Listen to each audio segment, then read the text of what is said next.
Are you used to being called governor yet? It doesn't weird me out, but it's still a weird thing. The hurricane season's right around the corner. They've changed leadership. Are you at all concerned that FEMA's not going to be ready if something strikes again? I'm very much concerned. I'm very much concerned. Would you have signed the House budget if that's the one that comes to you in July? I probably would have. I mean, not to say that there were not real problems with the House budget.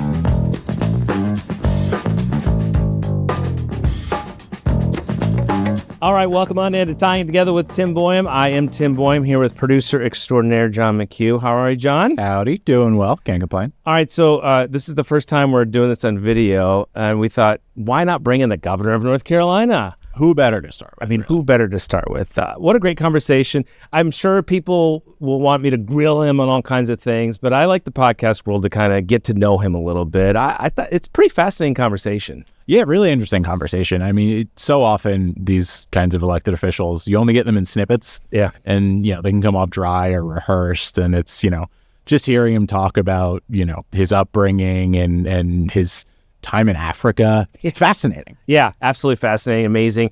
2 terms as Attorney General, 3 terms in the state Senate. Now the governor of North Carolina. Here is Josh Stein. Governor, first of all, it's so good to see you. You know, it's weird the older I get. I've interviewed you. The grayer my hair gets. We have as state senator, yes. As attorney general. Yes. And the more people I know for so long, they're now governor. And now here I'm calling you governor. Are you used to being called governor yet? It doesn't weird me out, but it's still a weird thing. Is it? Yeah. I mean, I'm a very informal person, and so I'm quite comfortable with people calling me Josh. But one thing that I don't think I had fully processed going into this is the respect and reverence people have for the office, just the institution of governorship. And it's been nice. And so I choose to just deal with it. It's not a hard task because what people are saying is, I respect this office and I fundamentally respect our democracy. And that's pretty cool. So those that don't know, you live in a mansion now. The downstairs is essentially the store. The governor easily used to tell me like that. It was like living above the shop. The upstairs is the residence, right? Yeah, it's essentially an apartment, and it's a very nice apartment. Tall ceilings. Very tall ceilings. But the downstairs, which is very much like a museum, is really incredible. It's a public space, and there are tours frequently. There are events that have nothing to do with me. They just are using the space. I do a lot of meetings there.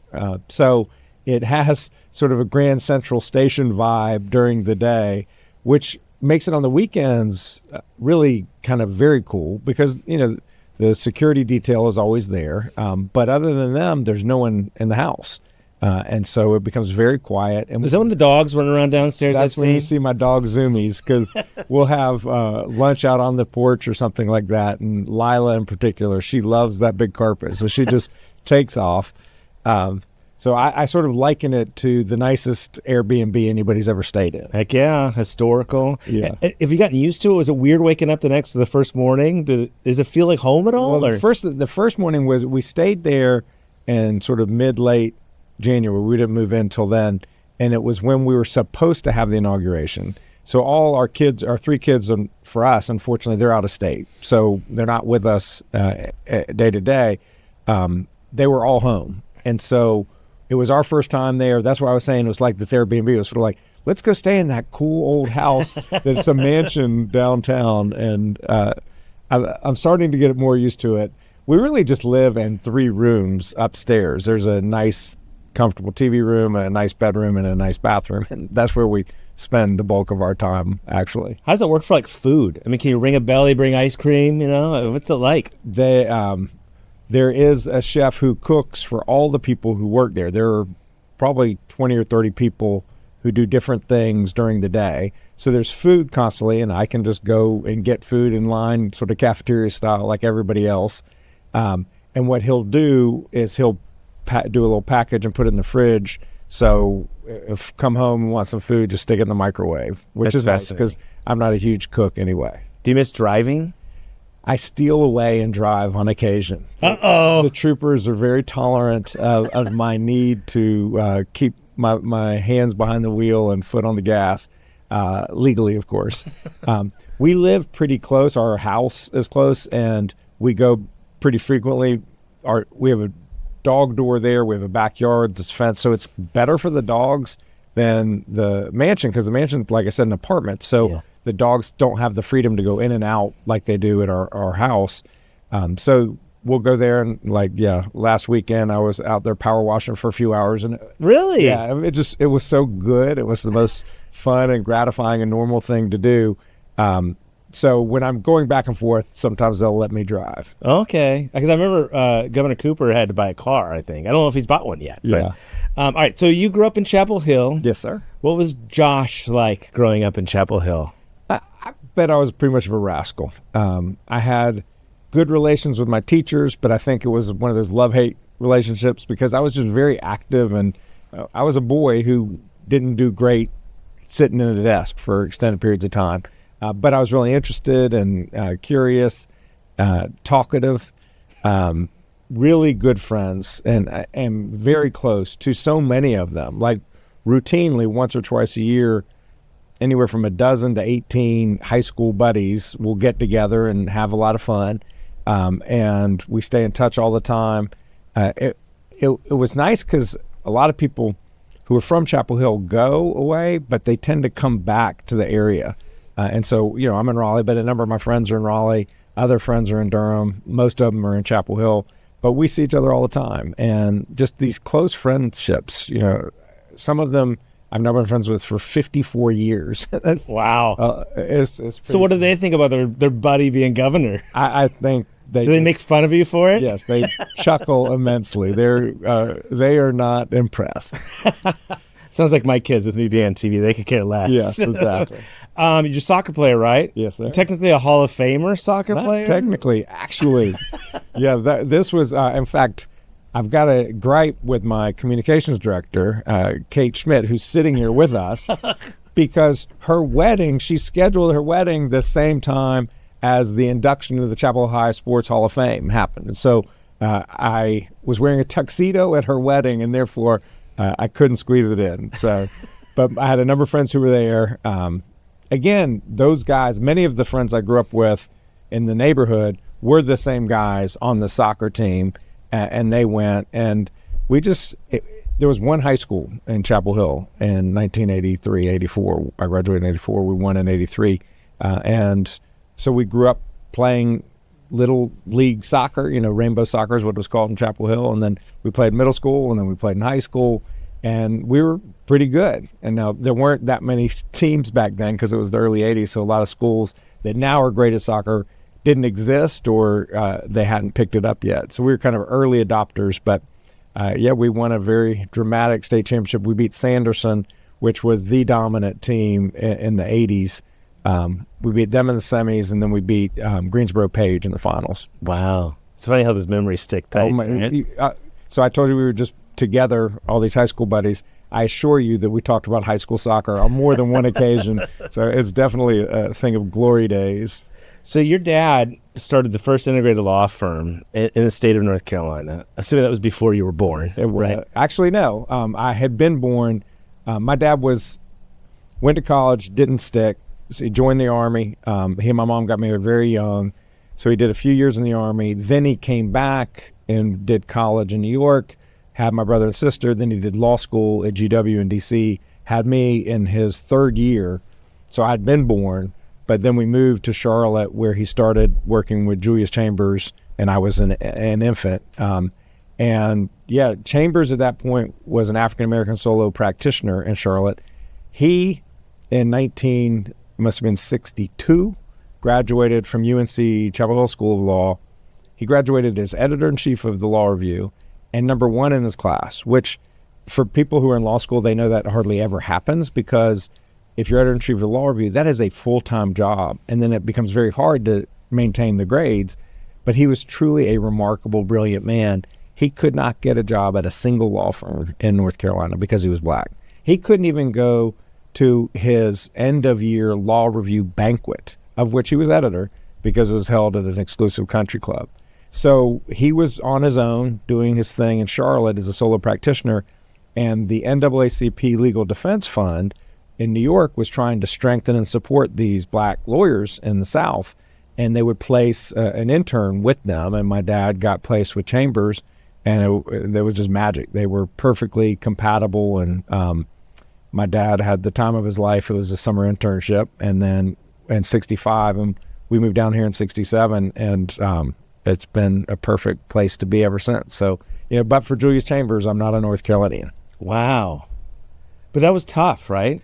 It was tough for them. They completely insulated me from any of the That's what I was going to ask. Controversies. Yeah.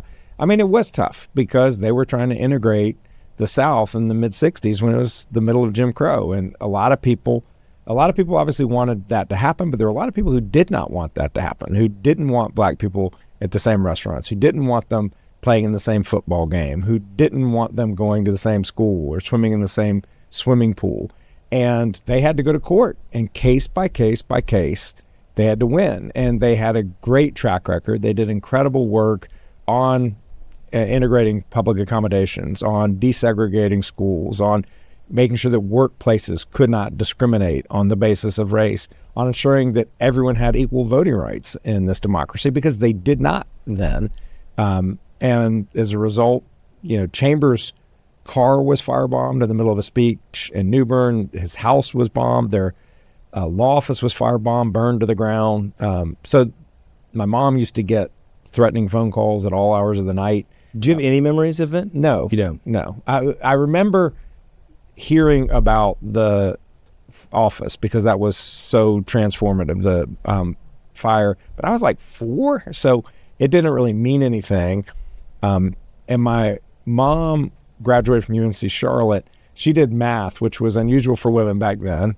And she went to do I forget what it's called, systems analyst something, but it was essentially computer science today at UNC to get her master's. And so we moved to Chapel Hill in 1971. And then that's why I grew up there, did my K-12 in Chapel Hill. And my dad moved, and he and Charles Beckton, another brilliant North Carolina lawyer, they opened up a branch of the law firm in Chapel Hill in the Triangle.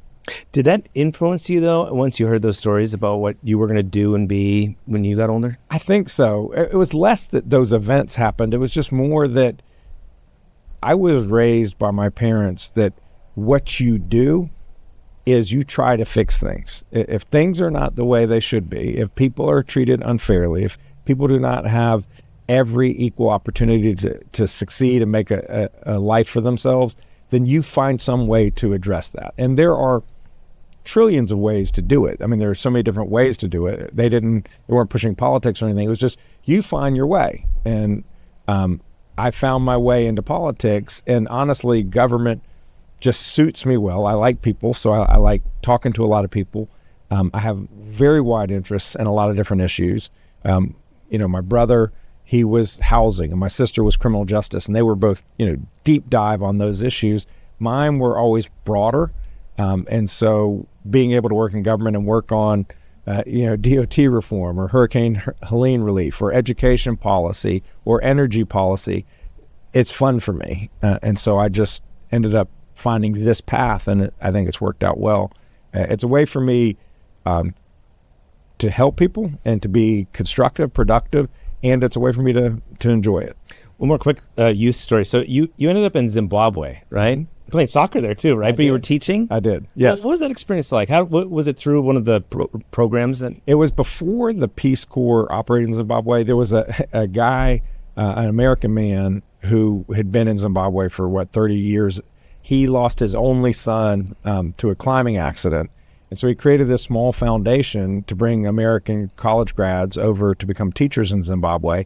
I had studied in Kenya on a foreign study trip when I was in college, traveled to Zimbabwe after the program was over, and I was like, this place is really cool. And I met a couple young guys who were in this program. So I then went and met with the guy and applied my senior year. And when I finished, I said, let's go to Zimbabwe. And did end up doing it for a little over 2 years. And wow. Yeah, it was How old were you? Awesome. 20 to 22. That's an influential time of life too, It is. What I really appreciated was, well, first of all, when you're 20 or 22, you think you know a lot and you don't know everything you think you do. And so to go someplace where the rhythm of life, the way people interact, what they can, their material opportunities. It's just different from anything that we had been exposed to in the States. And it was great for me because I kind of learned to slow down. I learned to listen a little more. I learned to not insert myself into everything as much. And it was just tremendous. And the school I was at was very special because it was a school for disabled people who had fought in Zimbabwe's War of Liberation in the 70s. It used to be a white racist country, Rhodesia. The Zimbabweans had to go to war for 10 years to get their independence. And many of them were people, teenagers who went, they called it going into the bush, and they got disabled, they got shot up. And so this school was designed for them to come and get their high school degree, which is so essentially their GI Bill for disabled Zimbabwean vets. And my students were older than I was for the most part, because I was 21, and they were often 30 or early 30s, and they were motivated. Now, these were students who were like, this is my chance, and I want a better future. And so it just made it a really wonderful educational experience for them academically, and for me, life lessons. Yeah. I've been watching, there's been so much Harvard news. You went to Harvard, you got your law degree there and a master's? In public policy. Is Harvard really hard? Like, we see and think it's like this huge, like, I can't even imagine how hard it must be to get in, let alone, or does it feel like college when you're there? Is it different? Well, it's different than in college, just because when you're in graduate school, you are more sober. That's true. And more serious about learning. You're just older, more mature. So in that way, yes. I found both the Kennedy School of Government, which was the public policy, and the law school to be exceptional experiences. The quality, the caliber of people I was around, of my friend group, was just so inspiring. And people are really smart. There's smart people everywhere, but there are also a lot of smart people at Harvard. And to be around so many people who are so smart and so interested and so different and so curious and informed, it's challenging.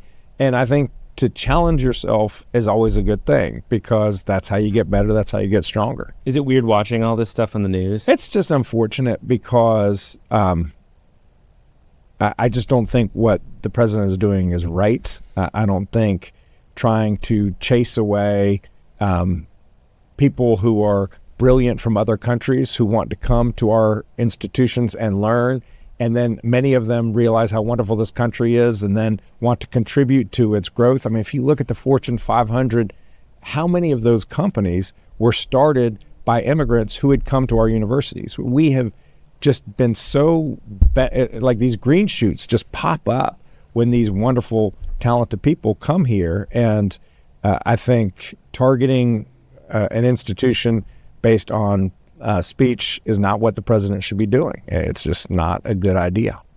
So when did you meet the missus? I met the missus on June 1st, 1993.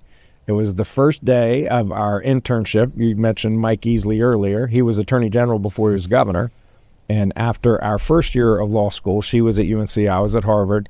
We interned for the AG's office. And I can remember the first day we're all sitting in this conference room, and out of the corner of my eye, I'm like, that's a pretty woman over there. And so we didn't have a chance. Distracted on day one. we didn't talk for about 3 weeks just because her internship was in a different building than mine. But I remember bumping into her on Fayetteville Street. And then our first date was June 26th, so 3 or 4 weeks later. We went out to Duke Forest and took a nice walk in the woods, and I think we were both smitten pretty much from then on. It's pretty ballsy pulling out those dates like that, making sure you get them right. I got them. How about the proposal? That was after, so we had 2 years of long distance, and that's not fun. I mean, it stinks. So we finished two years, second year, then third year. Then we both settled in Raleigh. We both took the bar exam, and then we celebrated by going on a trip. Neither of us had been to Hawaii, so we went out to Hawaii, and I thought that was an appropriately romantic location where to propose, and she said yes, fortunately. And here we are. Here we are. So did she practice law then? She did for many years. She was First, she was a law clerk. She clerked for Judge Joe John, who unfortunately passed last year, and she clerked for Judge Robin Hudson, who later became Justice Robin Hudson on the Supreme Court. So she had 2 great clerkships. She also practiced workers' comp law with Robin when Robin was in private practice between those clerkships. But her main part of her career was she did come home she stayed home with the kids for the kids when they were, Leah, I think when Leah got to kindergarten, so after about 10 years all in for the 3 kids, she went back and got her master's in public health, which had always been a dream. And then she became a public health lawyer for the state, which she did for about 12 or 13 years, doing things like addiction policy on opioids and tobacco cessation and marijuana policy and a jail health toolkit. She just was using the law and public health to try to help people live fuller, richer, healthier lives. She stepped down at the end of last year in anticipation of becoming First Lady. And it's not a surprise that she's got 2 or 3 initiatives. One has to do with reducing stigma of people with mental illness and substance use disorder. Another is reducing stigma of people doing prisoner reentry, folks leaving incarceration, which 96% of people in prison today leave. And so the question is, are they going to be successful, or are they going to revert back to a life of crime because doors of opportunities are closed to them? And she's about trying to open doors of opportunity. And then her third is rural tourism, because she loves the state and she loves to travel and loves to experience the great things that there are to offer. Well, now she's got a challenge on that front with Western North Carolina. She is going to be in North Wilkesboro early next week and doing some tourism stuff up there. I mean, what she and I know, because we've both been out there so many times, is that the vast majority of business in Western North Carolina is open. They're open. They want desperately for us to come there, to be tourists, to spend money, to go to a restaurant, to go to a craft shop, to buy a piece of art, to spend money and go stay in a hotel. So one thing I ask all North Carolinians, if you don't know what your summer vacation plans are and you got a long weekend or a week, please just choose a town out west you've never been to, and there are so many beautiful ones. Go out there, spend some money. You will have a blast, and you will help that community to recover. Yeah, half the battle, I think, is going to be letting people know that they can, because it's just over and over and over, because a lot of people just think, oh, it's closed or whatever. I mean, there are places like Chimney Rock, which just got beat down so bad, they're not fully open. But I was there last week, and there's a restaurant open. And so even though the town's closed, they still need people to come spend money. So yes, go out west, have a great time, spend money. All right, speaking out west, FEMA, you put out your proposals recently too, and I know you've been disappointed about getting fully, the extension of the cost share. A lot of your changes that you've proposed, I feel like a lot of Republicans are proposing those changes too, and a lot of it's just getting things faster, right? Yeah, I talked to Senator Tillis this morning, and he said that he was on board with the vast majority of my approach as well. It's about streamlining and reforming and improving FEMA, not eliminating it. The idea that each state can have on standby an infrastructure to respond to a massive natural disaster or disaster of any kind when it may only hit once every 5 years or 10 years. I mean, North Carolina, we get more than our fair share, but a lot of states, they don't get hit every year. Yeah. And so it's just frankly ludicrous to think every state is going to have this existing capacity just standing by to turn on when a storm hits. That's not the case. However, there are disasters that hit the United States every year. That's why we have a national federal response. And when these storms hit, they don't come and hit one storm, they hit an entire region. That's why we have a national government. So my view is that we need FEMA. FEMA can be better. It can be more agile. Right now, it has been tied down by law so that, for instance, when they come in, if a house is destroyed and you have damage and you need to fix your roof, they can give you money, $40,000 to fix your roof, but you can't improve it. You can only bring it back to the standard where it was before. Then you have to wait a year, and hopefully you then qualify for a program under HUD, CDBG-DR, disaster recovery, and then you can get money to improve it. So it's the same sort of source of money. It's federal money. It's just two different programs with different rules and different timelines. So it ends up taking much longer, and it's much more expensive to the taxpayer. That was one of our proposals, is let's allow FEMA to fund housing repair and improvement, not just getting it back to a baseline. The hurricane season's right around the corner. They've changed leadership. Are you at all concerned that FEMA's not going to be ready if something strikes again? I'm very much concerned. I'm very much concerned. The staff at the regional level has been very constructive. We've had routine calls with them, routine exchanges. They've been helpful. The previous administrator, he and I had a regularly scheduled call every 2 weeks. And I'll tell you one of the proposals another proposal I had was so that cities and counties can get a block grant on the front end, spend the money on the infrastructure repair, and then show their invoices and refund or get more money as needed. Just do a true up at the end.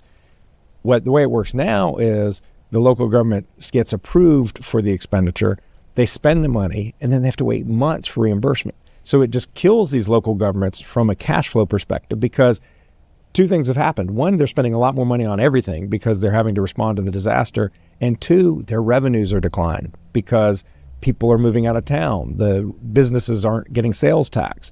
So it is a double whammy for local governments. They're desperate to get reimbursed by FEMA. We had this routine where we were going through a list of what the outstanding invoices were, and FEMA was systematically checking off those lists. We don't have those calls anymore. So I am concerned. I want to be respectful of your time because I know we only got so much time left. So one more topic before we get to some fun questions at the very end. The budget. It's been a tumultuous time over the last several years trying to get one done. You're pretty, I don't want to use the word supportive, but, of the House budget compared to the Senate budget. Would you have signed the House budget if that's the one that comes to you in July? I probably would have. I mean, not to say that there were not real problems with the House budget, but the House budget did two really important things. One, they recognized we must pay our teachers better. The number one factor in school success for students is the quality of the teacher in the classroom. We have the second lowest starting teacher pay in the entire Southeast, lower than every state that borders us. It just was with a friend this weekend whose son graduated from Appalachian State, school teacher, wanted to stay in North Carolina. He's gone to Charleston, South Carolina. South Carolina is paying their starting teachers substantially more than we do in North Carolina. Honestly, it's a disgrace. My budget called for raising starting teacher pay to the highest in the Southeast. The House did not quite get where I was, but they came pretty daggum close. And so I really respect what they were doing. And they also rewarded veteran teachers as well, which is obviously important to keep teachers on the job. The second thing that the House did is they didn't accept my proposal. We just got our revenue numbers back.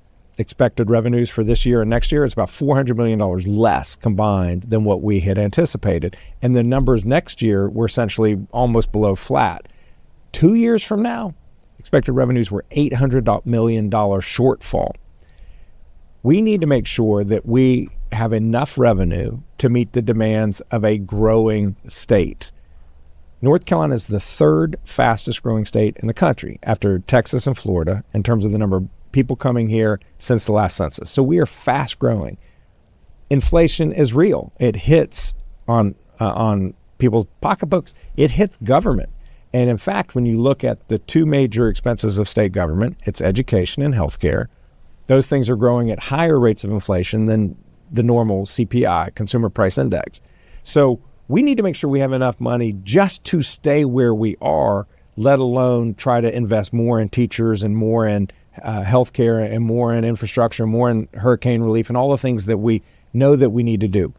I said, let's freeze the taxes where they are because there are some pre-programmed tax cuts that are going to take out of the budget about $10 billion over the next 4 years. I said, just freeze them where they are. Let's see where we are. We're in this uncertain federal environment where they're cutting back on things and we're going to have to pick up the price. We've got these natural disasters we have to respond to. We've got a growing population. The economy is a little bit sketchy right now. Do we really want to have these tax cuts happen when we might be going into a recession? I said freeze them. The House didn't agree with me. What the House said was we're going to keep these tax cuts in the law the way that they are, but we're going to make these triggers realistic. We're going to tie them to population growth and to inflation so that if we end up doing better than what we think we are in terms of the revenues, then we will institute the tax cut. But we're not going to institute a tax cut if we don't have this baseline growth of revenues. Prudent. It's not my approach, but it's prudent. The Senate is beyond, because they not only keep the existing tax cuts, they add more tax cuts. And understand, I'm pro-tax cut. I don't want to pay taxes. I don't like paying taxes. I don't like paying sales tax. I don't like paying property tax. I don't like paying income tax. But I know we need roads. I know we need school teachers. I know we need a healthcare system that works for everybody. I know we have these critical investments that government needs in order to provide a baseline service so that we remain an attractive place to raise a family and grow a business. I don't think the Senate meets that standard. I did think the House did. I know you're not going to put it on the table here, but is there a red line then for when the final budget comes to you? We need to have a budget that rewards educators to strengthen our public schools, that meets the needs of Western North Carolina, and that has fiscal prudence ingrained in it. Okay. In the audio world, we're going to take a quick break. On YouTube, we're going to keep going. So, Governor, 2 quick questions here before we let you go here. I heard murmurs from Republicans that you called pretty much every Republican lawmaker when you got in office and talked to them individually. Is that true? I don't know if I got to every single one of them, but I talked to a lot of them, and I talked to a lot of the Democrats too. I want to make sure that there are open lines of communication between me and the legislature. Our ability to get things done for North Carolina, which is my driving goal, I want to get good things done for people, depends on a healthy, constructive relationship between the General Assembly and the executive branch. So I'm trying to do my part, and I've been very gratified by the response, and we're going to keep going, and I want to keep building positive, constructive relationships. I want to keep delivering for North Carolina. All right, couple quick few fun notes. Music. What's on your Spotify, your iPod, whatever you do? What's the top of the list? I'm somebody who's kind of stuck in the 80s and 90s because they were great decades. So you got Bruce Springsteen, Bruce Hornsby, U2, Coldplay. But I'm also trying to broaden my mind, and I got a 23-year-old son who's pretty hip into all music. So he's got me into Mount Joy, which I like very much. Avett Brothers, of course, they're super cool.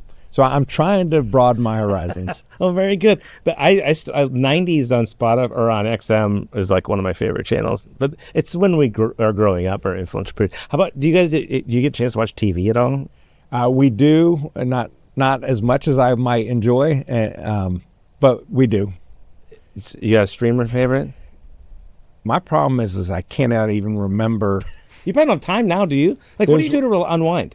Well, I go to Hurricanes games. That's why my voice is a little scratchy. Jeez. But there won't be any more of those for a few months. I'm a huge sports nut. So that is a welcome diversion.